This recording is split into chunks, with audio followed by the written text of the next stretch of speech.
Hello, everyone, and welcome back to Confessions of a Gamer Girl. I'm Doomcutie, your host, and here with me I have my lovely co-hosts. I have Liessshy. Hello, everybody. And I have Ellie. Hello, hello. And our very special guest today is Adeen, the Queen, who is right below me here. Say hello. I think she's muted. Oh, Adeen Hi, has there muted we herself. go. Is that on? I don't even know how I muted myself, so that's great. How are you? I am doing fantastic. I've had a great week, and I'm just so happy to be here. I've been looking forward to this for a hot minute now. Oh, fantastic. I am going to spill a little bit of beans about you. You just got back from doing a a Mythic Plus, so please tell me, how did you go? Dedication. Yeah, so right now we're doing the TGP time trials.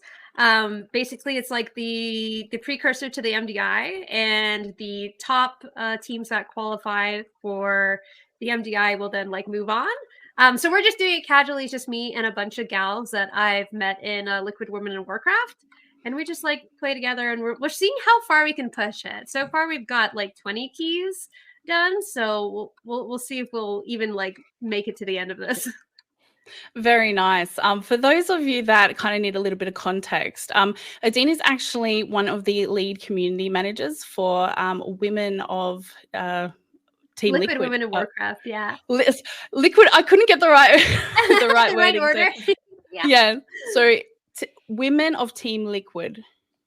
It's Liquid Women of Warcraft. Liquid. You're good. You're good. And basically, so Team Liquid is the basically the esports teams for World of Warcraft, and it's actually pretty competitive, isn't it? Yeah, they did great this year. So they actually won, what was it? The last world first race that's going on. So Liquid's doing great. And we also have like our very own MZ, who is like an amazing woman who is also in the committee of LWIW. That's Liquid Women in Warcraft in short acronym. So yeah, we've been doing great as an organization, and the Team Liquid as a whole has been fantastic for just like empowering women and wanting them to see dominate the video game space. That's really cool. So tell me, what class do you play in your team? Oh, and wow. So I play Protection Paladin, and I'm also dabbling in some Bear Druid. So it's been pretty great. Yeah. For TJP, I'm playing tank. Wow. Yeah. Liessshy, do you know what a tank is? Yeah, if we're thinking of like Overwatch, then yes, I do. But these games are definitely stuff that I play. So I'm so excited to be educated today. Oh my gosh. Yeah. So in WoW you can play like three different classes. Tank is basically like they kind of like lead your team through whatever content you want to have. And the healers, obviously, you know, they heal you when you take damage, and the DPS are just they're the ones who do the damage. Hopefully. we try. We try. Yeah, exactly. It's, you know, your typical MMO. It's a ton of fun. And yeah, it's like one of the only games I dabble in right now, but I'm trying to like disperse myself and maybe get into like a first person FPS or something like that. So maybe I'll try Overwatch. It's not really FPS, but I mean some parts of it. No, it's a good way I need to just expand my kick off. horizons. Yeah, I know that feeling.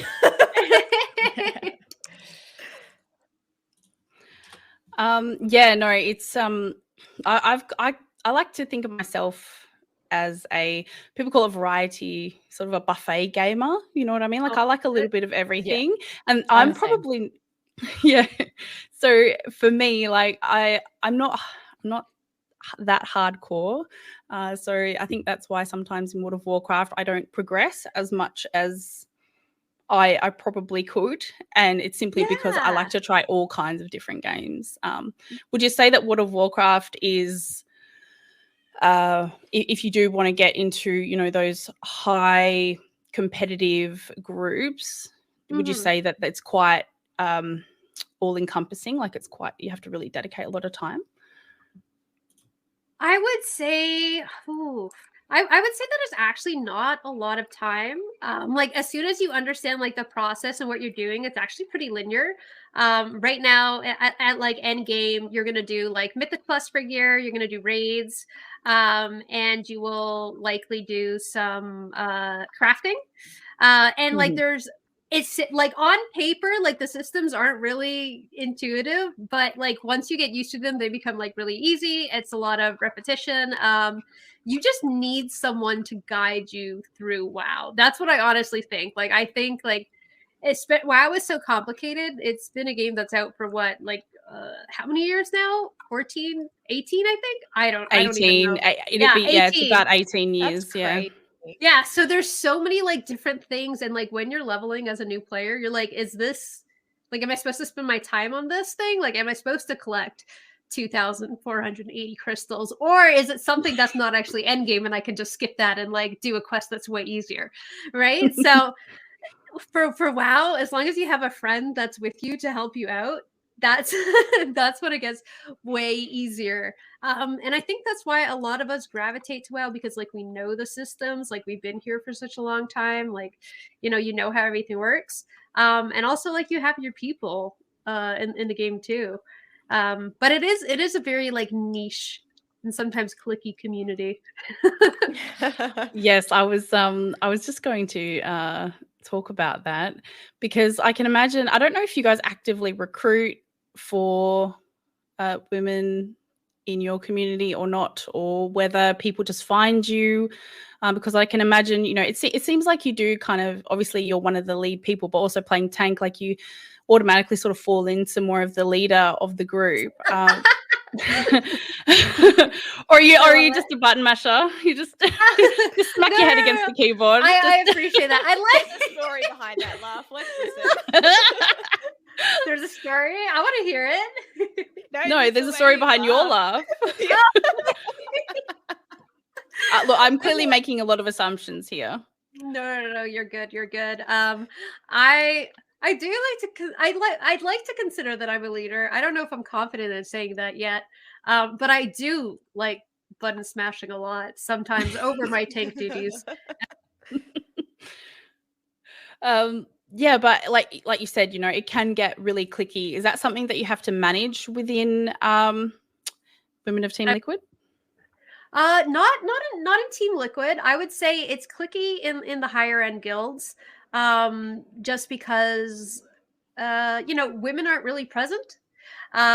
So it can get a little, I don't want to use the word gatekeeping, but like whatever gatekeeping once removed would be, where like these environments don't like foster a really safe place. It could be sexist, it could be racist, it could be just really awkward in general. A lot of introverts, they don't know how to interact. So basically what we're doing is we're creating a space where, women can learn and be successful, and they can, excel at WoW. Whereas previously there weren't really a lot of those environments. And in the last few years, WoW has been getting so much better, but it's because, like these safe pockets are existing, and then you kind of stay within those safe pockets. There's still a lot of not so great things outside those pockets. Yeah, for sure. I actually remember in a probably the second guild that I was in, because I've been playing World of Warcraft for 13 years. Yeah, I know. It's a long time. I'm old. And I remember I wasn't allowed in voice chat. And we didn't use Discord. We used Ventrilo. I don't know if you've ever used that before. Vent, yes. Yeah. How could I not know Vent?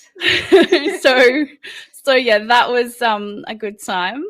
It was really early in the piece, and I'm a much better learner in a game when I can actually talk to the people. So I really wanted to be able to talk to people, and they wouldn't let me in the chat because I'm a female. And oh my god. And I remember talking to the GM, which is a guild master. So yeah, the GM. Yeah. And I remember talking to him, and I said, "Hey, like, what's going on? Why am I not allowed in? I'm not allowed in voice chat. I learn better when I'm communicating with people through voice. Also, if we're doing raids, we're doing dungeons, that kind of thing, I think it's just a no-brainer, right? I can't type while I'm playing. Like that's, Well, yeah, you want to participate. Exactly. So Mm. he couldn't give me a good enough reason outside of the fact that he was worried about the behavior of the players in his guild. Yes, I've heard that before. Oh my goodness. How many times have I heard that? It's so ridiculous. And sorry to jump in there. No, go ahead. I had someone very recently like message me a screenshot of, you know, something that their guild master said to them, and of course they were a woman, and the guild master said something along the lines of, I know you're better than all of these guys, but they're guys and they will never listen to a woman. And I was like, what? That's so disturbing. Why would you say that to like someone she was a trial at the time, no longer with that guild, shocker. But there was just like a bunch of other things there that are like, wow, like there are people who actually think this, and like they're creating environments that foster that type of thinking. So of course when a woman is going to enter, it's going to be very, you know, hostile, maybe not great.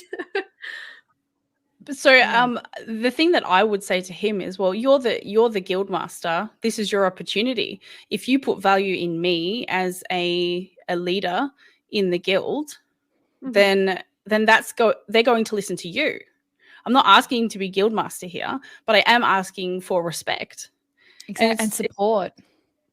Exactly. And he obviously wasn't supportive of that. And honestly, I think it does drive a lot of women to either not feel part of the community fully, not appreciated in the community, but also like they can't challenge themselves. Like there's a lot of benefits to be able to push this kind of high-end content, but it does involve people listening to each other and also enabling and encouraging one another. Yeah, for sure. Yep, exactly. So I think sorry, just to add real quick, for people like say myself who has never delved into WoW before, and if I wanted to join and actually learn how to play and get more involved with the online community, seeing that kind of, I guess, leadership, it's disturbing. I don't know if I could actually overcome that barrier of wanting to join something like this if that's how a lot of women are treated, and it's all behind closed doors. You know, you can say to that woman, oh, I know you're better than them, but why not publicly support them? Why do you have to shelter them away like that and show, you know, behind the scenes support? Like make it public, make it more inclusive and open for new people to want to join. Exactly. Yeah. Oh, sorry, go ahead. No, Adeen, you go. We're all super passionate about this. You can tell we're very passionate. Yeah, sorry about that, but I just wanted to tag on something that like there is a lack of women in WoW, especially in high competitive WoW, and it is because for that reasoning, because it is not worth the effort and time to get like, you know, degraded, harassed, just so you can play a game and get good at a game. Like it's not fair, but also like it's not worth people's time. So, you know, the people that are already in this space are here and willing to change it, but, you know, it's still unwelcoming to everyone else. Yeah, it's sad. Yeah, and it honestly just takes a sentence or just the way that you interact with that woman in your guild. And I understand that it might seem overwhelming.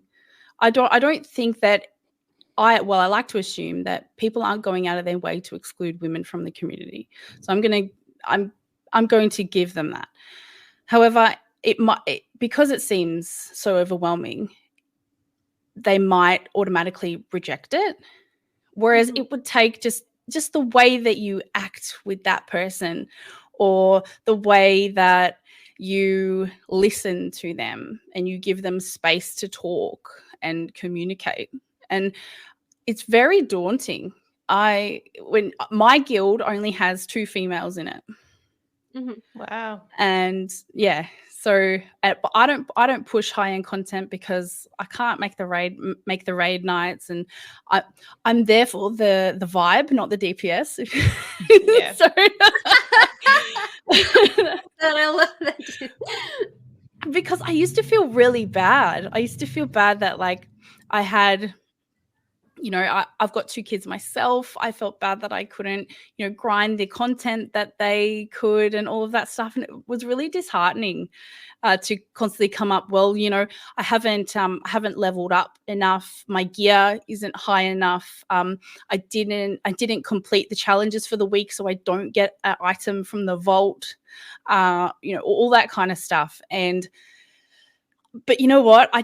Because I am working on my own confidence in myself and working on myself as a person, and, you know, I'm here trying to encourage women in the community, I then decided that I had to subscribe to the fact that I'm a vibe, not not there for the DPS. I love that. I love the self-confidence too, you know, because, like, you know, you're fun. So there you go, it worked out. And you know what? I have a guild master that's actually really accepting of that. But my guild master actually has a degree in psychology, or psychological science, I should say. They're not a psychologist. They work in HR. So this person actually has a lot of skills from their everyday life to actually implement into running the community. So yeah, I guess I'm pretty lucky. Oh, that's amazing. What would you say is like one of the biggest challenges you faced, or like, has there ever been like a massive like disagreement or something that you had to handle in the past?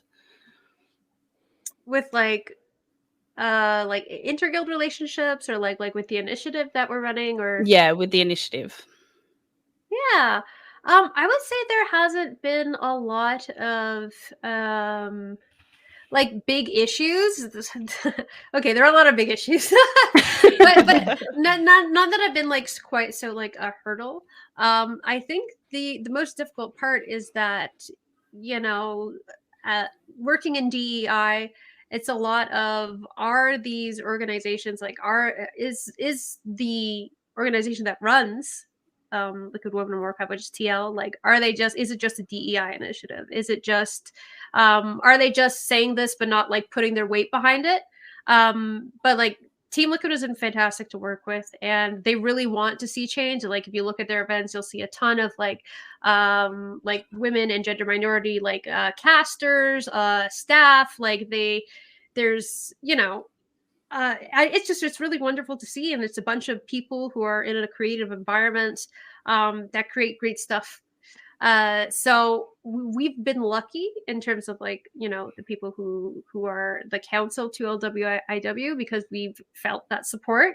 But that's not exactly inherent across all of esports, right? There's a lot of, you know, as there is in, like, let's say Wall Street, a lot of rich white men, like the equivalent to that, but to gamers. Yeah, definitely. So there's a lot of that, and a lot of hesitant to change. I'm not quite sure why. Maybe because there's like predefined notions and stereotypes of what like gamers should like, and maybe one of those things is not girly. I don't really know the psychology behind it or anything like that. I just know there's a lot of people who don't want women in their space, or they don't want to make anything special about having women in their space. Like, they don't want to acknowledge it, which is, both are kind of weird to me.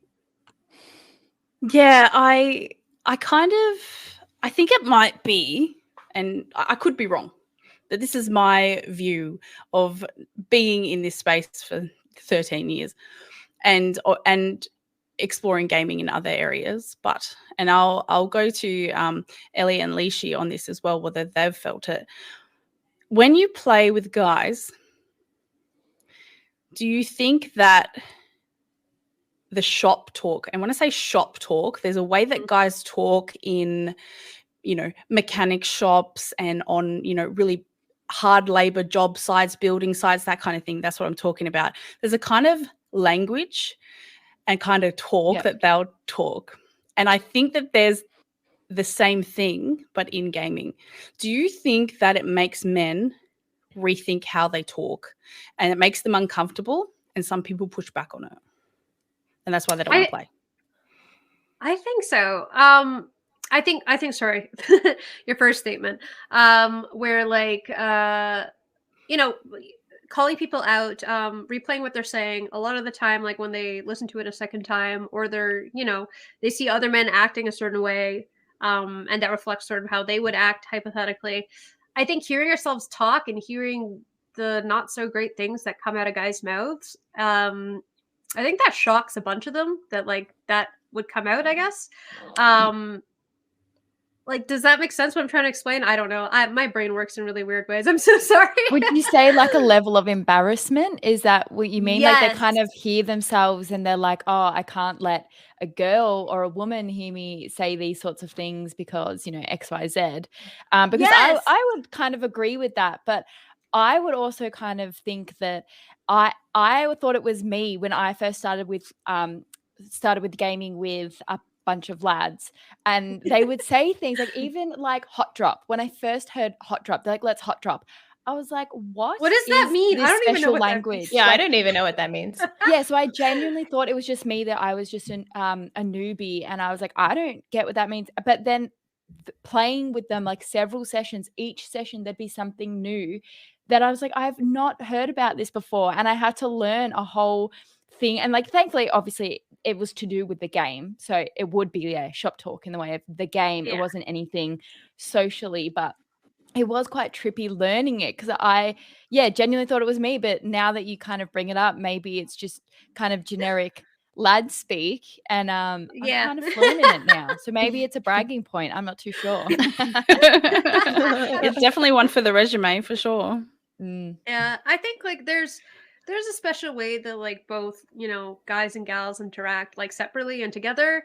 Like I know I play with like I was telling you guys before, my push group, my TGP group we're all women. So like, you know, we're I guess maybe a little bit more quiet, but like we'll also just like talk about like, oh, how's your dog? You know, how's your cat? Like stuff that like we would care the about. most important Like, questions. I don't care. Yeah, right. And they're like, oh, you know, I got my hair done. Oh, what color is it? Like, I know that may sound stereotypes, but like that's how we interact. Like we care about each other.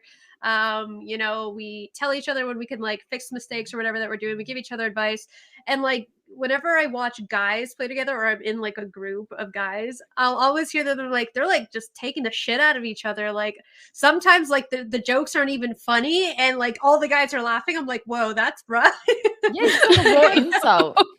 Yes, guy they things. insult themselves. And like this is not true for all guys. Like, but for the guys that I've been with, like they're so comfortable with each other. Like that is their language. That's their love language. And as a girl entering in something like that, you're like, whoa, I don't understand what that is. Like that's really different. But I mean, the same thing if a guy were to come into like the environment that we have, and we're like, hey, how's your dog? And you know, what color's your hair? They'll probably be like, wait, what? So I mean, it's kind of like meeting everyone halfway in the middle. As long as they're not, you know, saying anything that's offensive or vulgar or stuff like that, that we don't consent to. No, absolutely not. Liessshy, how have you found, like, I don't know, are you like a party chat kind of gal, or like, so I know you play a lot on PlayStation. Yeah. So this is where I'm going to do my first confession for the podcast. Okay. Oh, okay. So I am someone who actually does not engage in online chat. Now, bit of backstory. Growing up, I was always one of the boys. I was a big tomboy. All my friends were guys because I just didn't get along with the girls because they were too bitchy, and it was just too much growing up. So, and I really loved my sports and whatnot. So I always hung out with them. So I'm very used to the lingo and having the banter and all that. But when I first started playing online games, and that was only in my adult life, mind you, I didn't play online when I was growing up. It was actually quite shocking to me, just the way people spoke. And I have always just sheltered myself from it. I don't want to be a part of it. I mute my mic and I mute other players when I do play online, because I just don't have the patience like to stand up for myself in case something went wrong. And that's, I just, when I game, I want to be at peace. And I know with online games, it can not be like that, because you do need to interact with people, and depending on what you're playing, of course. But I just find that for me, it feels much safer to not announce myself publicly in a party chat or whatnot, unless I am playing with friends. And when I used to play with some friends a few years ago in COD, like we would all jump on and chat and joke around, whatever, but I knew those people. So I think it's definitely a little bit of an anxiety, I guess, which is a shame because that shouldn't exist, right? But unfortunately, there is a prejudice that if you are a girl, you jump in, you are going to be facing just a lot of crap in the gaming it's space valid. and online. It is Yeah. valid how you're feeling as well, because there's quite a lot of evidence with it. Like, there's obviously people's personal anecdotes, but even when you're scrolling on TikTok, you see that female gamers come across it, and it's not even new insults. It's original insults back from like 2005, like the old "getting back in the kitchen." At least I come was up just with about to like say, go better make a sandwich. insults. Yeah, I know. Yeah, and like, I don't come know up with why funky, people freaky I haven't get humor. heard that in a while. But it's just for a quick attack. That's just not needed, you know. And like stuff on social media like that, I don't let that bother me. But when I am gaming, I just want to be at peace. I want to have fun. I want to enjoy what I'm doing. And yeah, I guess because of that stigma that exists, it has stopped me from jumping into a lot of online gaming communities in my life. And I'm definitely more of a single player kind of person. Yeah, and I don't think that experience is unique, unfortunately. Where, you know, there are so many like wonderful games and like so many great people that you can meet, but then you have to like put yourself out there and you have to like go out of that boundary that you're not comfortable with. And it's like, well, that shouldn't be a boundary to begin with because no one should make you feel uncomfortable.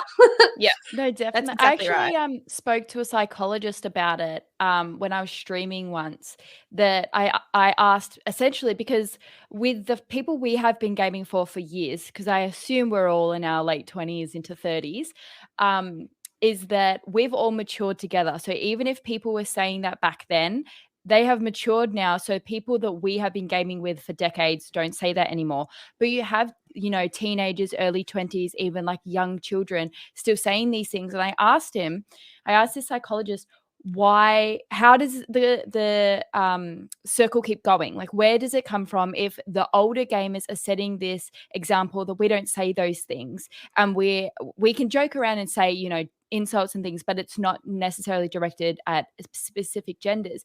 And he said it's kind of an area for younger kids, because they're amongst their peers, to test the boundaries of what they can get away with. So they'll say something that is quite outwardly either vulgar, offensive, or sexist, and if they're not pulled up on it by their peers, then they're going to continue saying and doing those things, because this is the space, that's their safe space now, that they can say it. They're not necessarily going to get away with it at home or at school or out in their, you know, their sport and whatever, because there's people and adults to pull them up.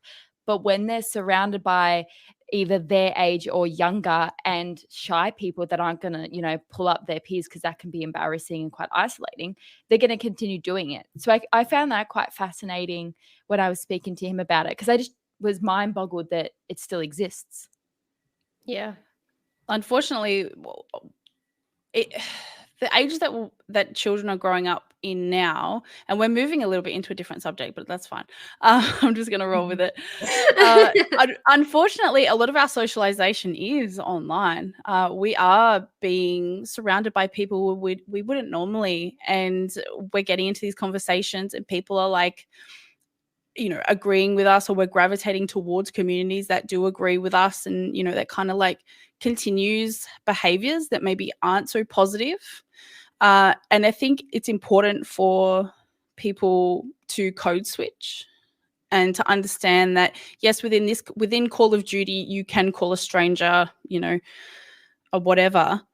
You know, not that I subscribe to that kind of behavior, but as a young kid, like you said, you know, you are going to test those boundaries. It is the role of older and most of the time male gamers to pull them up and say, hey, that's not okay. You know, if you want to create a space that is, you know, promoting growth, if you want to make friends, if you want to work cooperatively with others, you know, calling them names isn't going to get you there. I couldn't possibly tell them that. I couldn't, Right. because, you know, I'd get told to get back in the kitchen. But I can say that it's very different now. And I think that older, specifically males in the community, do have a role to play to help cultivate a more positive community and help the younger generation to develop, because out in the real world, that's what they have, their coaches, they have, you know, the older players and stuff like that. that are going to tell them, you know, this is how you do this, you know, you change your technique, you know, work together as a team, listen to one another, that kind of thing. The same goes when someone's playing a video game, to be fair. Like, yeah, I agree. Yeah. So Adeen, how do you manage fostering that kind of inclusivity, or is it just not a thing? I think the inclusivity is definitely a thing. In our community, obviously, we welcome allies as well, so that makes it kind of different than a lot of the I want to say like female only or girl only or women only groups. Um, we're not women only group. We're a group that is trying to empower uh, gender minorities, which women are a part of gender minorities. The reason why we usually state it as women and gender minorities is because a lot of people can identify with being a woman. And you know, the more people were like, oh, they're for women, like my mom's a woman. Okay, that's really obvious. But like, you know, you're like, oh, like my gamer mom would like this, you know, my gamer sister would like this. And then obviously we welcome our trans family, our LGBTQ 2IA plus family. You know, our BIPOC families, and it's a place for everyone to be there and a place for allies to be there and support those communities. So we're trying to have the integration with allies because that is, you know, most of the environments we're trying to change are not because they're full of women and gender minorities, because, you know, they're mostly men. And getting allies to, you know, understand where we're coming from, you know, either by sharing stories, sharing struggles, talking about, you know, our successes, talk about, you know, our challenges. They are able to further understand where we are coming from. And then that way we can, you know, try and change the future of the gaming community together. It's not just, you know, women trying to butt heads with everyone else. It's women and their supporters who are men. And we're probably the majority in the gaming community. We're just, you know, there's a louder minority as there is in a lot of things in this world. Oh, that's awesome. And quite frankly, I think it is probably the correct way to go if you are going to be fostering a community that is trying to be more gender diverse, because at the end of the day, you know, if you are limiting yourself to only just females, then, you know, you can't have those people sort of like sharing or spreading the word, if that makes sense. And because at the end of the day, you're trying to promote that in the general community, not just the female community. Is that Exactly. right? Yeah. Absolutely. That's it right there. And like what's nice is that it doesn't help, you know, divide us even further. I'm not saying that any of the, you know, women's only discords and teams like that, those are fantastic. I'm a part of many. But we need to start in some place that is small that we can moderate. Something small like WoW, which, you know, doesn't have a humongous community, but it's, you know, it's something small that we can start with, and then maybe branch out to, you know, other things. And there are like amazing women organizations and stuff like Valorant and League, but yeah, Overwatch, there's some too, but there's not that space yet in WoW, so we were able to sort of fill that. And then, you know, hopefully we'll just keep growing and growing, and it will eventually be a part of, you know, the whole movement, where the whole gaming space becomes, you know, inclusive and just wonderful. Have you mainly gotten positive feedback about the initiative, or have you gotten some community backlash? So I would say the majority is positive, but people aren't hesitant to say their opinions on lines that are against Liquid Women in Warcraft. And it's really sad because sometimes there are even like prominent women in the community who are against it, just because it's kind of like the cool. I don't want to say it's like the cool thing to do, but because it's, you know, I don't know.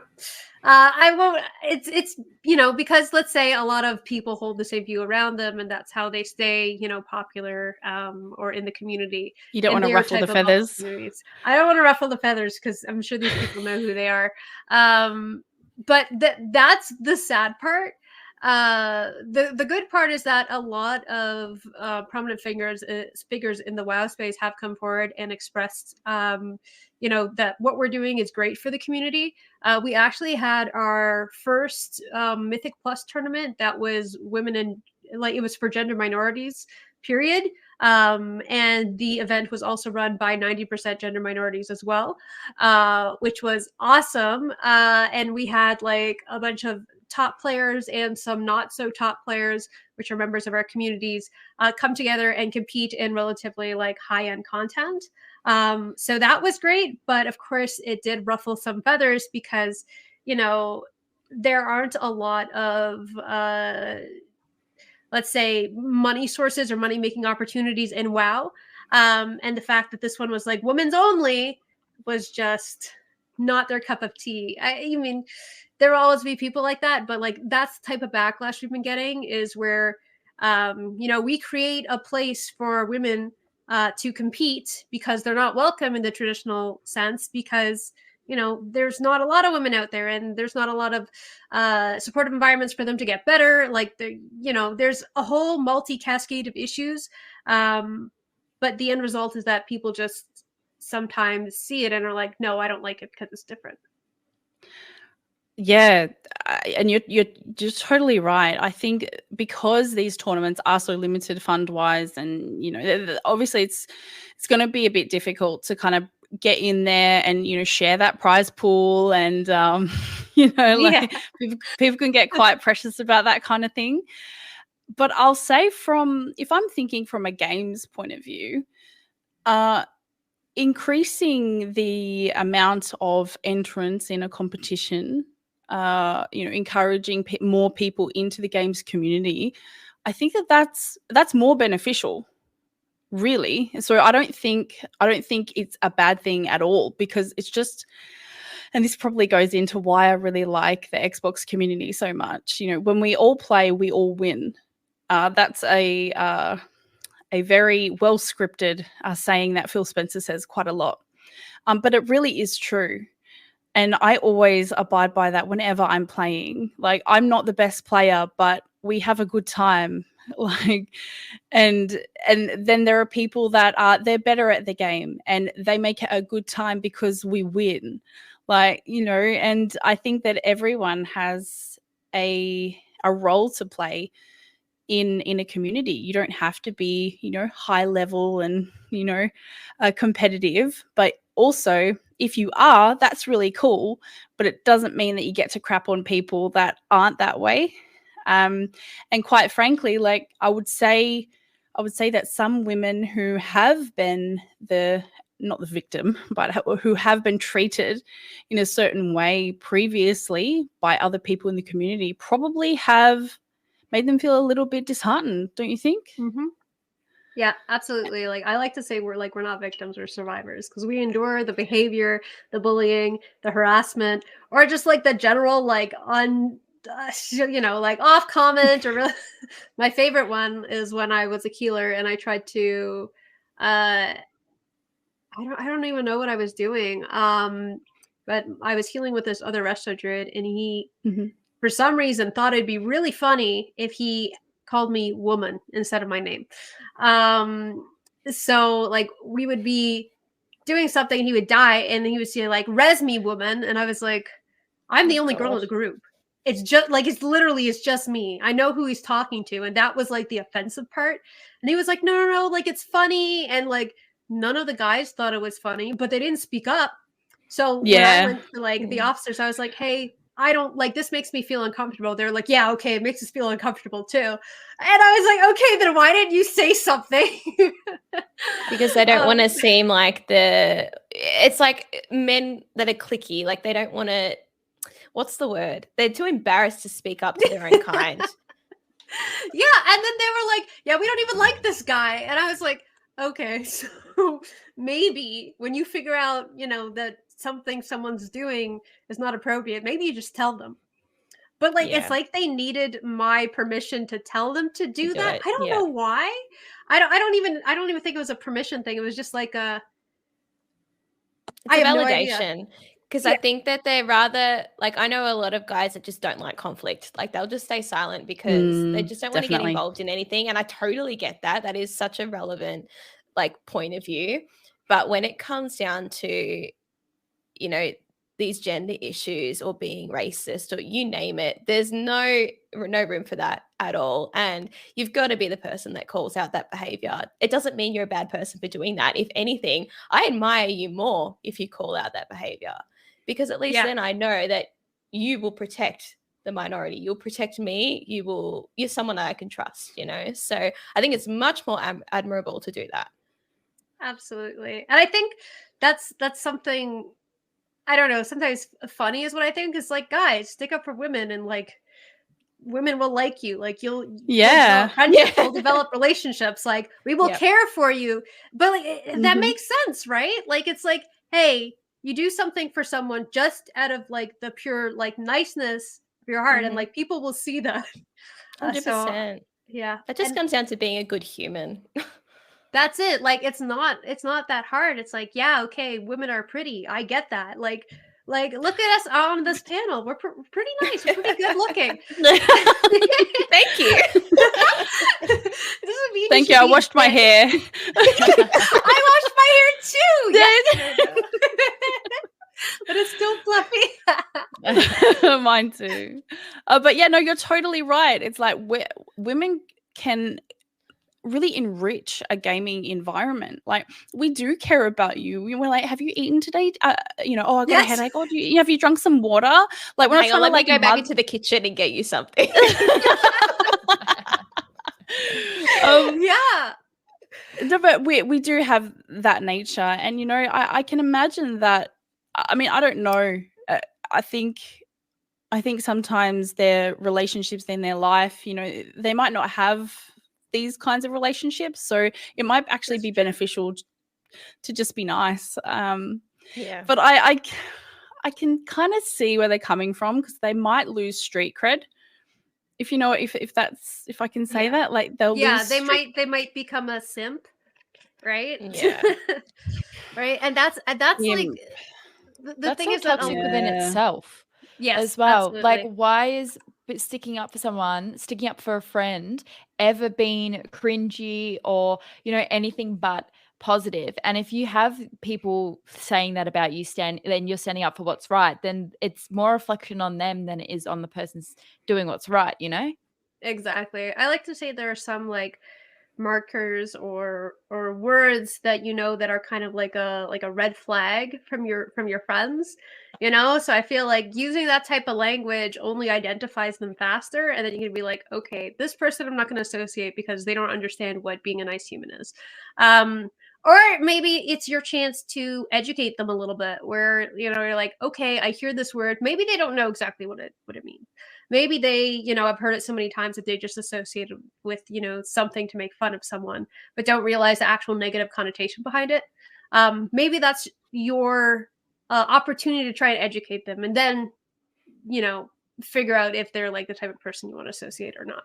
I find a lot of people in the gaming community, especially, you know, our allies, sometimes they don't really understand why something is hurtful or like, you know, saying like you're good for a girl, that bothers me, because it's me like too. Right, and it's like they think it's a compliment. They're like, oh no, being a girl is bad, and then you're like, yeah, but I'm a girl. So you see where that comes from? Yeah. Like, why not? You're a good player. That's it. It doesn't need to be for a girl, and like it's not a compliment if you say that. So do you find that you need to teach people how to be empathetic?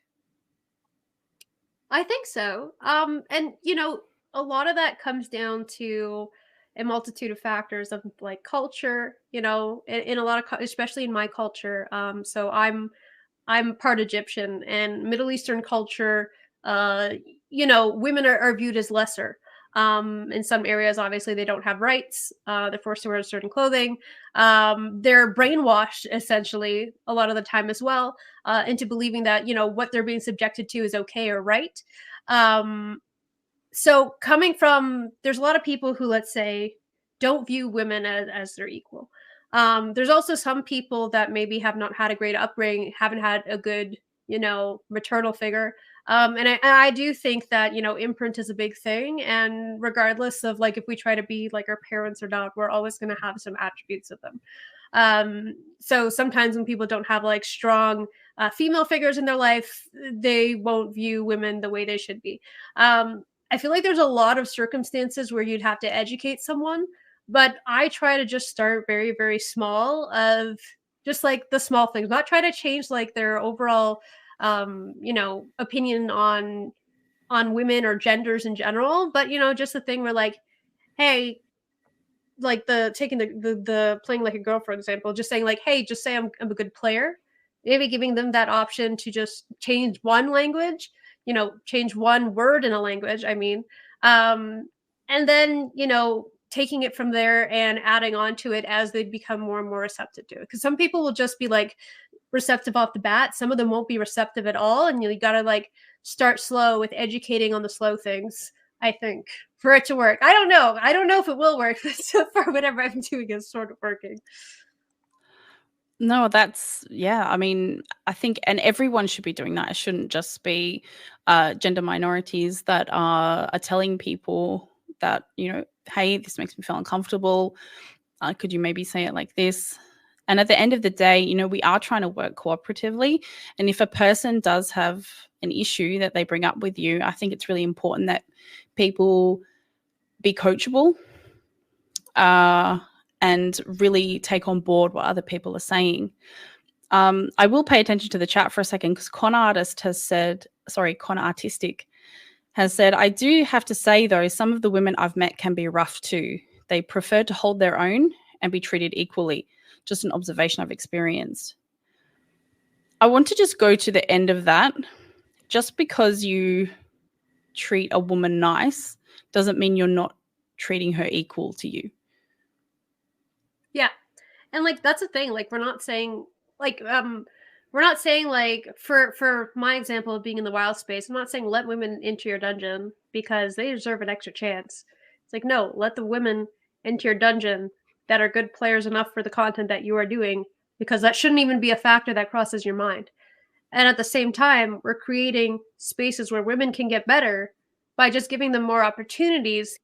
That does come down to the whole, equity versus equality balance. I like saying, it's equity is the better overall, because, if let's say during, I don't know, the last 10 years, there were, 500 esports competitions, and women were like 4% of that. Wouldn't it make sense to make competitions for women only, so you get more women that enter the scene, with then inflate overall the more players that are in the scene? Like that's the thing. Like when you make people more comfortable and give them an opportunity exclusive for them, that they know like, oh yeah, I could compete against, I don't know, XYZ. I don't need to worry about like the top, 50 guys coming in and like making fun of me, or like, just not being inclusive, not letting me in the group or the chat or whatever. They don't need to worry about any of that. They just, kind of come, they do their thing, they do their game in a non-stressful environment, and, they see if they excel or not. I don't know what I was talking about originally. I'm so sorry. No, it's so relatable to this podcast. So, like, that's my confession. I don't know where I started. No, but that's what we were wanting to do here. And like Doomcutie has created this vision for girls to have a space to have these conversations and to come together and just be a part of a community. That's all that is. It's just creating a community for a group of people. And like you said, if you do have a specific one, like for women, you will get more women involved because they will feel comfortable to join. Like back to my thing of not going in party chat online because I don't feel comfortable. But if it was a party chat maybe full of girls that felt the same way as me, I'd be so much more inclined to do it because I feel safe. I feel comfortable to do it. Yeah. Oh, we're definitely dragging you into a game of Fortnite. Don't you worry about that, Liessshy. Oh, Fortnite I play. That's fine. We're going to trio it up. It's going to be great. I've never played Fortnite. I confess again. Oh, wow. Okay. It's okay. You only need to play no build. That's all you need to play. No build has changed the game. Like there are, and I'm not just talking about for women, but for gamers in general, there is so many players now that go to play Fortnite because there's the no build option, which is so awesome. And that was probably a very it's been a very important step, I think, and that's not necessarily just for women or just for people who can't game very well or whatever. That is simply for people who just want to focus on the gameplay rather than their building as well. So I love that. And that's so it's actually really fun. These small steps are important. They really are. Haughty Chicken says, my only Fortnite tip: hide in the trees. There are people that will hide in the trees and they will snipe you. They get the big sniper gun and they just sit there and camp the whole time. Especially now the jungle is taking up like a good portion of the map. That is definitely a spicy yikes. So, but yes, no. So I think definitely it's important for us to be promoting these safe spaces for people to feel comfortable, because when people feel comfortable, they do their best. They're their best selves. Yeah, exactly. I think that's really true. And it's like there shouldn't be any weird invisible barriers that people should have to go through, regardless of your gender, race, ethnicity, regardless of anything.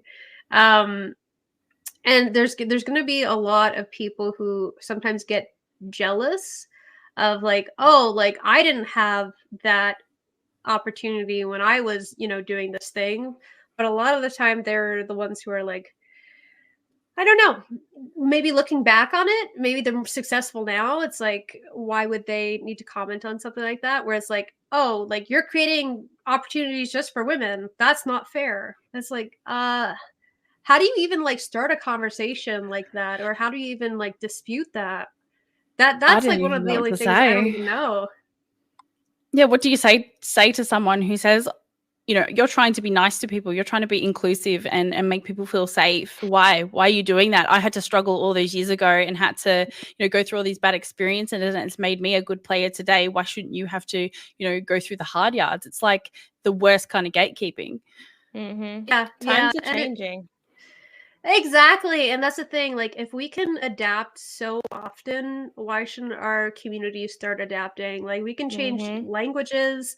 Every year there's some new, like, woke word or something like that. Like, I don't mean woke as in like the actual wokeism movement. I'm talking about, like, ironically, there's a new word, like, and like peepos came into existence and they'll never leave. Like, there are so many adaptations.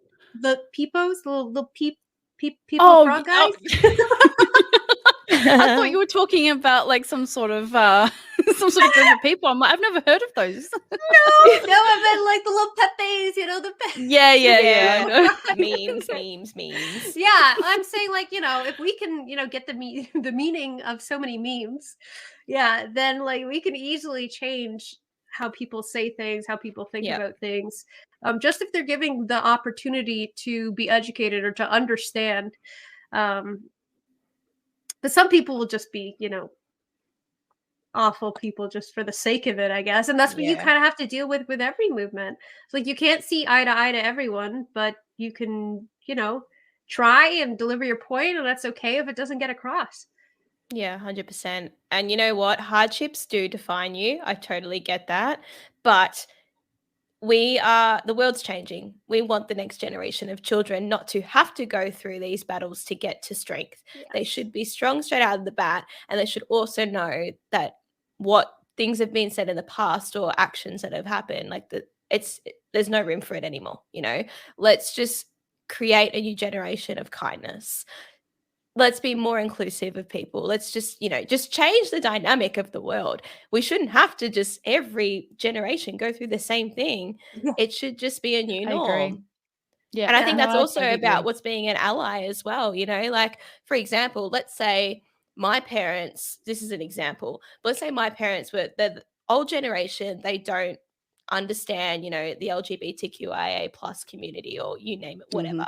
But me, as someone who is educated in that matter and who is also supportive, that's now my role to educate my parents. And it is hard to go back and teach the older generation. That's why I think it's so important that the new generation, this should just be the norm.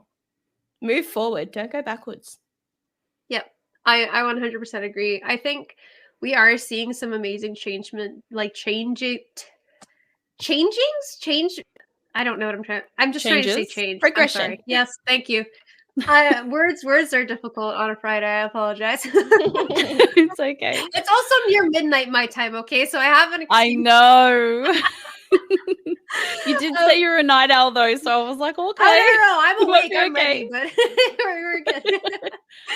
I was trying to say that there have been so many changes in our lifetime, especially with the Me Too movement, with women just having so much more power in general. I'm not talking about like political power or anything like that. I'm talking about like we have our own autonomy. We can like go to school. We can, have jobs. We can be CEOs. We can be stay-at-home moms. We can do whatever we want. Whereas that was never really a thing before. Like we didn't have rights, and now we do. So there's so many amazing things that are happening, but we can push it even further. Like we're not even halfway there to making it up, like there's so many more changes that we can have as a society, as like women in a society. And we just have to keep pushing for that, because there are people who, and I don't like to get into political stuff a lot, but there's a lot of people who are trying to take away our rights, not just our rights, also rights of gender minorities. And it's something that we have to like group together and rally together and help each other out, because like we're the majority. Like we should have all these things that men have too. And I know this was maybe going into a weird way into the podcast. I apologize. No, it's totally fine. And I think it lends into the fact that if people stay silent about things that they think are not right, or they don't feel right, you're actually contributing to the problem. And I think it's so key for communities to realize that when you stay silent about something, it encourages more of that, because people aren't aware that it's not making people feel safe. It's offending people. It's creating a toxic environment, and it's not okay. And I think people are, I hope they are, and I hope through more conversations like this, we can really realize that people make gaming, like the communities make gaming experiences. And if you are going to act a certain way in the community, you are going to continue to foster that kind of behavior. Yep, exactly. And it's about, calling your peers out, not because you are upset at them, but just because like you just don't want them to act that way or say that thing or do this thing anymore, right? It's out of love and out of respect for other people. It's not because you're there like, trying to hackle them. I think that's what a lot of people think. It's like we go around and hackle people who don't say like things that, are appropriate. And it's like, no, it's because like we want everyone to have a great time. Like where's the bad in that, right? Yeah, And exactly. I don't think we don't want to be treated special. Like I've had someone say to me, I don't have to be nice to you. You're not my girlfriend. What? Or I'm not your boyfriend. So why is that mutually exclusive? What does that have anything to do with the other? I have no idea. Yeah, but there's a lot of this thing where like the only thing to get out of a woman is like female attention, or getting a girlfriend or something like that. It's like, no, you can have friends that are girls. Like you can have friends that are women. Like that's okay. But then it comes down to upbringing, culture, all those other different things where you're like, is this why they see me a certain way? But I don't think it's fair that women have to face more obstacles because of that. That doesn't make sense, Yeah, but I think it is quite a bit of our experience, and that's why we either stay away like Liessshy, or we try and understand it a little bit more. It's all right. We'll get you there. Don't you worry. Look at Ellie. She's just planning. Right? She's just plotting down there. I can just see her. And at the end of the day, we all want to have a good time. Like, that's all gaming, right? Just having fun. I think I put out a tweet the other day, and it was just like, games are supposed to be fun. Well, games are fun. Keep them that way. Like we constantly have to complicate them with so many different things. And I just want to have fun. And yeah, like if you say something that makes me feel kind of way, that's and if I don't feel supported by, the party that I'm in, I'm most definitely going to retract myself, like, and not feel like I want to talk. I don't want to game. I Totally. won't do my best. And, hopefully through more communities and the initiatives like Adeen is doing, the more educated the gaming community can be. Mm-hmm. There's definitely been a lot of progression over the years, so it's so evident, which is amazing, but it's still not quite there. Yep. And that's the thing, is like we can take it the extra mile because it can be better than it is now. And like, I don't know, it's like that sounds like the logical next step is just getting better and like constantly improving, like as people or as a society or as a community. That's the goal overall. So there will be people resistant to change, but eventually we'll get them there, and they'll probably love it just as we will. It'll be interesting to see if it'll be like that kind of behavior will be eradicated, because negativity is always louder than positivity. Like we could probably get decent statistics. There might even be it out there about, say, 90% of all gamers are quite kind to each other and feel quite safe. And then you have 10% of gamers that throw out these insults and have rude things to say. And that 10%, even though 90% of gamers are welcoming and warm, you're still going to have those kind of little trolls grinding in your ears. And it's so easy to listen to the negativity than it is to kind of have the positivity with it. So it'd be interesting, even if we eradicate it down to the 1%, because there's always going to be nasty people in the world. 1% of people. So it's super rare to come across these folk, but you do, what the outcome of that would be, so it would be very fascinating to see, because like you said, we have always progressed and we've come so far to the point where it is quite easy to feel comfortable as a woman in the community, but not super comfortable completely. We're not completely comfortable, and that there's only up from here, I would like to think. Yeah. And I think it also comes down to us working together to empower each other to feel strong and to learn to not necessarily not let it affect you, because I'm someone who's under the assumption that if I'm getting hate, like, I'm allowed to talk about that. I shouldn't have to push that to the side and ignore it, right? Because we're always told, just ignore it, just ignore it. I don't think that's very fair, because we're human at the end of the day. But I do think that there is a way that we can become a stronger unit and learn to work through these things, or even talk to other female friends about it, just to break it down and not get over it's the wrong word, but to, I guess, learn to deal with it and essentially like just reroute your focus back to the positive. So, but that's going to take time, because again, like, we all have feelings, we have emotions. It's very hard to learn to suppress them sometimes, and negative attracts a negative, right? You're just going to be surrounded by more negativity if you do focus a lot on it. But yeah, I think like the education can go both ways, right? Strengthen yourself, and then that way, you can, I keep saying deal with it, but like, that's not the right word. Maybe move past it. Yeah, I think that's better way to put it.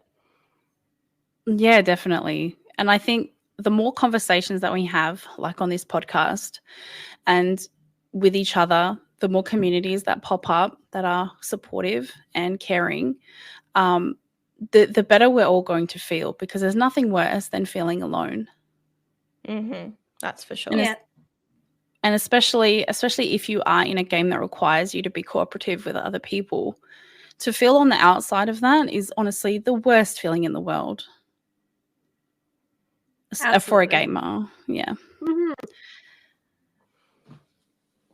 And I mean, I don't want anyone to feel like they have to push their feelings aside. I know I've done it before, but I've learned to try and have talks about it, to communicate.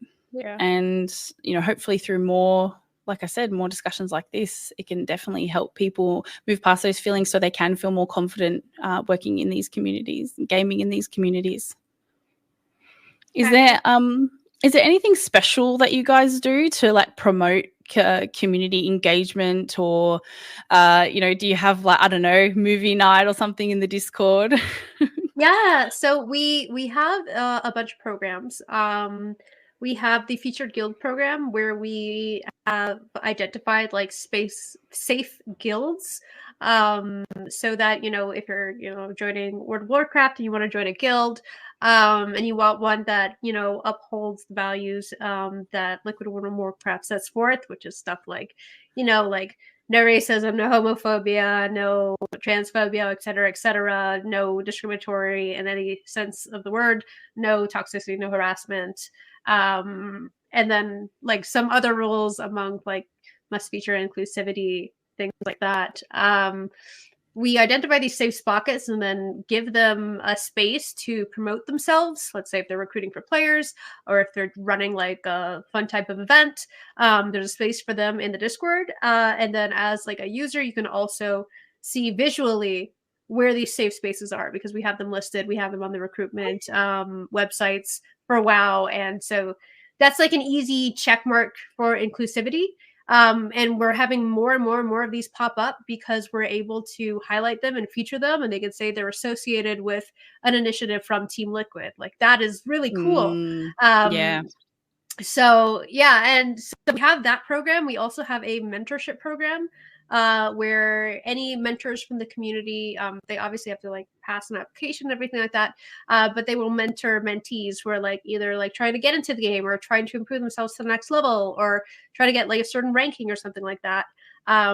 We have that program where we can connect like great pillars of strength in our community to the little newbies and like watch them grow and excel, and it's absolutely gorgeous. Aside from that, we also have like workshop roundtables and seminars that are usually about the game, about issues that women face, and just like a multitude of different type of events that just we put on every year, including the Eve Ascension tournament, which we might be having more this year already. So just maybe a little sneak. It might happen. I don't know. Don't quote me. I'm sure. Yeah. So we do a lot. And then we also have like the Discord and community where people can connect, where people can vent, where people can talk about, the issues they're facing, ask questions to the community, share their art, share their food, share their pets, and just get to know people that are obviously all abiding by the like don't be a jerk or sexist or racist butthole. So obviously like we to put it politely. to put it politely, just don't be bad. Just be a good person. That's it. So it's a space that you can rely on, and then you also know like, hey, they're also vetting these players and people in the community and guilds. And like more and more and more we'll incentivize the community to become more accepting and more inclusive, because that's the only thing that people want to see, right? There won't be room for these negative spaces because there won't be people who are willing to create them. It's kind of hard, Oh, you would think to be nice would be the easiest thing in the world, right? Yes. And it just feels like it's not sometimes. Do you feel like super supported from like the organizer level, like from up top? Like, are they really welcoming and inviting, or is it quite hard to like convince them that, it's a positive for you guys being there? Yeah, well, I mean, so I think they know it's a positive, but like anything, any esports team or company, it's a business. So it's like, what do we bring in that is worth, let's say money, time? What is the incentive? So we kind of, it kind of sucks because we have to like sort of prove that we're in this space and it's good, but that it's also valuable to like an esports team. So that feels a little weird sometimes, because obviously this is a huge passion project of mine, and I would just say like this is important because it's important, and like it doesn't like it. You should just be, I don't want to say like throwing money at it, but like you should be trying to like make it an even bigger deal. But working with a company, that's always like, okay, they need to see something that we bring in. in order to, you know, give more funds for events and things like that too. So there is that kind of like give and take relationship. I mean, it makes sense, but I wish it wasn't another thing that we had to consider as well. Like, we are helping the community, but does it bring value to Team Liquid is like another thing. But I mean, that's business and capitalism. So what can you do? How many members do you have at the moment? Oh, that's a good question. I believe we're nearing 3K. Let's see. Wow. Yeah. I can get an exact number, approximately, perhaps. We are at like 2993. It's not bad. Amazing. Yeah, so we're getting there. And like this initiative just started last July, so this is just like our 1 year anniversary around this time. I think we're released towards congratulations. Yeah, thank you. Yeah, I don't have anything planned. I don't know why. We're really busy with other stuff. So but yeah, no, it's a fantastic place, and I'm really proud of everyone who makes it like the great place that it is. And you don't need to be just a WoW player if you want to join. Obviously, that's mostly what we talk about. But if you ever just want to, you know, meet some cool like-minded people, we do have, like an other games section. We do sometimes like community events like Jack in the Box, Scribblo, Fall Guys, whatever. And sometimes we just hang out. Do you have people from across the world, or do you have just mostly like American, Canada, that kind of time zone? Because that's what I found. I found a couple of communities that I've joined that have been a little bit more female focused. A lot of them have had a lot of members that are awake when I'm asleep. Of course, yeah. So yeah, being on the in the down under, in the southern hemisphere, it's sometimes a little bit tricky. I would say like it's probably like we're probably like, I would say a little over half, definitely, from like US, Canada area. We do have a lot of EU members. And then we do like, because OC is sort of included in our US, like they're on the same like realms. So we kind of lump you guys in there. But we do have a lot of people on at all hours, which is kind of nice. And people are willing to like plan things too, which is fantastic. But we're hoping to get more presence from like Europe, actually, because we do have some presence, but of course, like Team Liquid as an organization is mostly NA based, so we are trying to grab everyone. No, the Europe scene's massive for World of Warcraft. I know it is. Yeah. It is a very different game, though. Like for them, it's way more competitive. I guess there's more people who are just good at it. I don't know. They don't even have like. Our player bases are pretty similar, but they're just better, which is something to do maybe with like the culture and stuff like that. Like video games is like a huge thing in Europe. So who knows? But we want everyone. We want everyone to come hang out. We have people that are like night owls all the time. We have early morning gamers, evening gamers, afternoon gamers, dad gamers, mom gamers, every single type. Yeah. So does that mean you have to have mods that are kind of from different areas so that there's always someone there for people to reach out to? Yeah, so we have basically mods that are across like almost every single time zone. Like we have European mods, we have like PST, EST, CST, MST mods. Of course, we have AST mods. So and we're only growing like bigger and bigger. So we actually have like a volunteer application that went out earlier, and I'm like sifting through all these volunteers that we're going to onboard soon. To help us even more with everything like that, because our community is just getting more and more active, which is awesome. Yeah, and you want to encourage that more and more. So having those volunteers who are going to be planning around the clock activities, at all times, that's just going to make it better for everyone. Exactly. And like right now we're trying to do, events and stuff in a relatively friendly time zone for almost everyone. So it will be like maybe mid-afternoon, like NA time, but that's like evening EU time. So like it's sort of almost all accessible hours, except for the Australians, of course. But we also record all of our events, and then we have them on YouTube so people can reference them later if they want to. And it's all free and run pretty much by, you know, volunteers and like a few people who are in association with Team Liquid. The Discord that I'm in isn't just World of Warcraft. Like for my guild, this is what I'm talking about. It's not just World of Warcraft. There's a whole bunch of other games that they play. And yeah, we have like different competitions that run through the guild. We've the past 2 that I've entered, we had a transmog competition. Yes. So we and if you don't know what transmog is transmogrification, and basically you can have any gear look like anything you want. So if I've got like a really high, you know, really good gear, but it doesn't all match and it looks like I'm wearing poo, I can change it so that it's, you know, brightly colored, or, you know, it has a cool effect on it, or, you know, something like that. And people will go and exclusively do like, you know, older content so that they can get these pieces, because sometimes like they don't always drop and they have like drop chances on them. So it's quite a thing.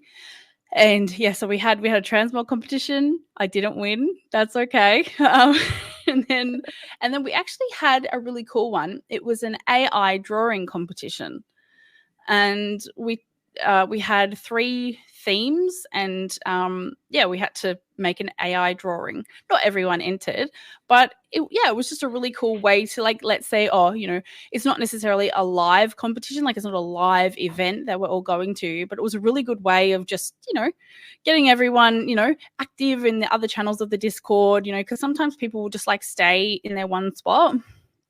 So it was really cool. So do you guys do transmog competitions? You totally have to. Come on. Yes, they're so much fun. I love them so much.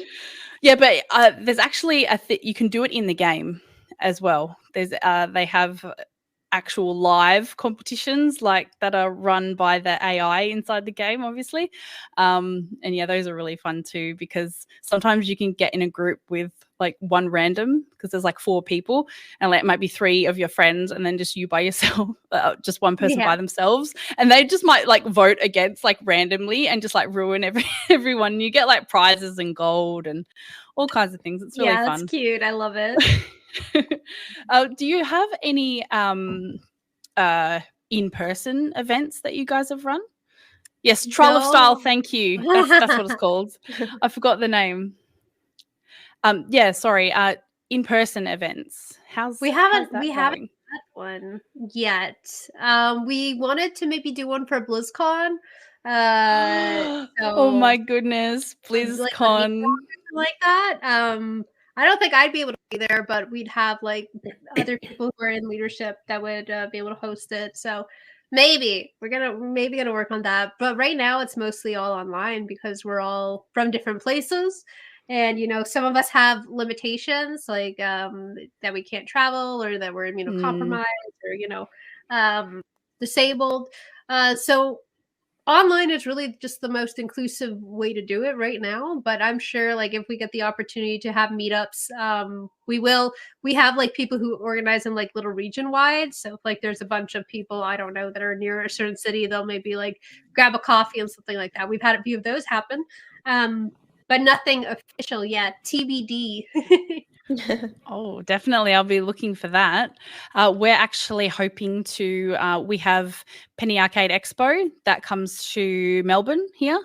So I know you guys have PAX East, I think it is. Yes. Yeah, so that's the same like parent company. And yeah, we'll have it in Melbourne, and we are very excited that we will be we'll have a live podcast, which is going to be awesome. That's amazing. And then we're hoping for a community meetup as well, so that's going to be really fun. Be there, everybody. Be there. I haven't like announced it across the things because everything's like not set in stone. Like I don't have any times yet. That will obviously come in the next few months, but it's I'm really excited to be hosting it. It'll be so much fun. So yeah, yeah, I hope to see more of more in-person events. Did you find? I mean, obviously this is quite new, so you probably haven't noticed any difference like through COVID or anything like that with events and that kind of thing. No. Yes, we were formed right as COVID was sort of finishing up ish in my area. So I think, having like an online space during something like that was great for some people because it brought a lot of people together who normally wouldn't have those type of outlets. But yeah, no, not a lot of difference here. I think also like as gamers, we're chronically online, so meeting people outdoors. We try. No, I think it's probably a little bit nerve-wracking. You might know people for years and years and years, and then all of a sudden it's like, oh my gosh, you came out of the computer. What? you're a real person. I always can't stop calling them by their character names. Like, it's like, how am I supposed to? I can't. It's too late. You chose that name, and that's your name moving forward. That's it. What do you Most people want to be identified as their gamer tags, though, rather than their real name. I guess it's a bit of a persona for them. It's the name we chose ourselves. I feel a little bit called out here. Yeah. Wait, my parents. Doomcutie is not your legal name. Oh goodness, you've got me. You've definitely got me. Oh my goodness. No, I think honestly, having these online spaces where people can, feel like their best self, and be the person that they want to be, meet amazing people, and feel safe in their gaming experience is so important. And I think the initiative that you're running, Adeen, is absolutely incredible. I would love for you to pass on a little bit more information, if you could, maybe you could post it in the chat. Of course, so that if other people want to join, they can do that. Because, I think, for some people it might just be, I don't know how to start, or I feel like, a bit awkward, or, I've had a bad experience and I don't know how to get back. And I think probably an initiative like this is something that would be really good for them. Liessshy and Ellie, do you have any other questions for Adeen while we're still got a few minutes left? Yeah, I would say how would I ever start playing WoW if I've never played it before? Yeah, because it's something that I'm kind of intrigued to try, but I don't know if I could commit to it because it does require a lot of time, and I don't have that. Also, a monthly subscription. Yeah, I'm fine with that. I'm okay with it. I don't actually pay with it. I pay with WoW Gold. You can. Yeah. That's a grind and a half, though. That went up. So it's a lot more difficult to do that than it used to be. But yeah, I would say like you definitely don't need that much time to get into it. Like leveling in itself is going to take you like a little hot minute, and I think it's so much fun. And there's actually a 50% bonus XP until the 11th. So I mean, if you wanted something to do this weekend, you could level a character in a day. But you'd have to only do that for the whole day. But it's still fun. And like they have like a new like tutorial system, which makes it nice to get into. I like the tutorial. It kind of teaches you very like the basics of the game. And you can also like try it until I believe level 20 and then decide if you want to sub to it or not. So that's kind of nice. Okay. Obviously leveling is different experience than endgame, but like what's great about WoW is you can go as hard or as not hard as you want. There's people that play just to collect, transmogs, or just to collect their appearances, to collect mounts, which are like the things you ride on to like mounts. There's achievements too. Like some people just do that. Some people just farm pets. Some people just do end content. Some people just do PvP. Some people do a mix of everything. Yeah, and like you can play solo. Like sometimes I just like playing solo and going to collect some cool things for my character to wear. right? Mm-hmm. Sometimes I want to go and like enjoy like a previous storyline and quest because I didn't get to experience that part of the game before, and I like doing that. I like reading quests. Okay, I like the lore. So I like to say there's something for like every different type of person. But obviously the limitation is, you know, what you want to do, but also like how invested do you want to be, because like to be at the level, let's say for example that I am at, you're investing like several days of your week playing WoW because you like it and you enjoy it and you enjoy the people you play with. So that's what's great about getting into WoW. There's so many things to spend time on. Is it really grindy? Sorry, Doomcutie. No, that's all right. But like, what's the grind like?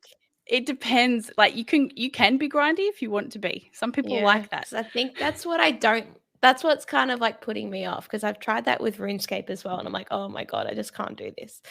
Yeah, no, it's definitely not like RuneScape. Like I would say grindy. I don't think WoW is currently in its current iteration of Dragonflight. It's like endgame content is very great. And it's very accessible in terms of like gear and progressing your character. Like it's the best it's ever been. Especially for new players, the end game system is a lot easier to get in than it ever was before. So they've done a great job there. And then also there's a ton of communities that will just want to like teach you and like blast you up and level you, because having a new person in our community is like the best thing ever. Well, thank you for the tips. I might have to have a bit of a sus. Maybe I'll watch some streams first and see if I can get. You should watch Haughty Chicken, who's in the chat. I definitely should, and I have in the past, 100%. She's great, but Liessshy, you have a fantastic computer, so you should use it to its full potential. It's gorgeous, yeah. Thank you. I'm currently not using it to its full potential. Let's just say that. Always the way though, isn't it? It's when you get something fancy, you're like, oh, I'll do so many things with it, and it's like, no, not happening. Oh my goodness. Let me just check. I don't think there's any questions in the chat before we finish. I wanted to give a little shout out to our Spotify listeners. I don't think there's many of you, but hello to you, and thank you so much for tuning in. I also wanted to mention our product sponsor, which is Elgato. I can see that, and I'm sure if you were here last week, you'll see the changes in Ellie's setup. Woohoo! Why don't you tell everyone what you've been enjoying so far? Gear wise, all of it. I'm not gonna lie, like all of it, because I had like, you know, a similar setup pre Elgato, but it was getting to the point where I just had to spend more money to make it look as good as I wanted it to, because I was using my mirrorless Canon as a webcam, but the lens wasn't quite right, and I was a bit over my ring light. So, you know, just a bit of a refresh, it goes a long way. So I love a bit of a new mic arm, love that. And just the webcam in itself is so good. But I was devastated that I don't actually have a strong, I'm going to get this wrong. Is it a strong enough CPU maybe to have like the blurry background? My husband's tech knowledgeable. He knows everything. He was trying to tell me it won't work, Ellie. It won't work. And I was like, let me just download the program. It might go blurry. But no, honestly, just a bit of a refreshing. Love it. So very stoked that it finally came and I was able to set it all up, and I dusted my desk for the first time in like 50 years. Oh my God. You're going to you can't put new gear on a dusty desk. So I had to clean it all, and it looks so clean. And then I turned to my husband's desk and all my stuff's on there. So he's not that happy. You might have to retire some of your stuff, Ellie. I know, but it's all my fun stuff, like my old controllers, and I have some like figurines, like my Lara Croft figurine. Like it's all meant to be, but yeah. You need to get some shelves, I think, probably. The thing that I've been loving, and I actually posted a video about this. So Ellie got a high profile mic arm. I have a low profile mic arm now. I've got a pen in my hand and I'm waving it around. I'm very sorry. I've got the low profile. I've got the low profile mic arm, and it's like the best thing. Look, it's down here. I have the same one. It's so good. It's so cool. I was worried it was going to knock all my stuff off on my desk. That's why I went for the high arm. I always have water or like items. I was just nervous. No, that's it. And I think it's so great that there are different options available, whether you want something that is low profile or if you do have quite a lot of stuff on your desk. It's actually really good. And I did a video like I said, about this mic arm, and I put all kinds of different microphones on it. Obviously, I love my Elgato mic, but the fact that you can upgrade your mic arm if you want and still use your same mic is actually really awesome. And I love the cable management inside the mic arm. It's great. It's very smart. It is. I don't know what kind of setup you've got, Adeen. I don't Have you got any experience with Elgato products before? I do. Yeah. So I actually just bought an Elgato face cam. So the face cam Pro, which is the nice 4K. That's what I have 4K too. webcam. Yeah, it is so good. It looks amazing, doesn't it? I know. I'm like, wow, you can see the shine on my face. Yeah, so Liessy's got the same one. I love it. So it's gorgeous. I just got it last week. And then I have 2 key lights. So like one for like over here and one to bring up some shadows. I don't know if it does what it's supposed to be doing, but it's really easy to use and very pretty. And then I also have a Stream Deck. My friend just gifted me a Stream Deck. Yeah, it's amazing. So I'm very, very pro Elgato. I was just asking the girls about a Stream Deck. I've wanted one for over a year now, and I was asking the girls, I was like, should I get one? Is it one of those things that's overhyped? And you guys have like convinced me, so I think I'm gonna have to get myself a Stream Deck. Very helpful for so many different scenarios. We love that, and we love Elgato for helping power Confessions of a Gamer Girl podcast. So thank you so much to them. That brings us to the end of the podcast. Adeen, thank you so much for joining us. It's been an absolute pleasure.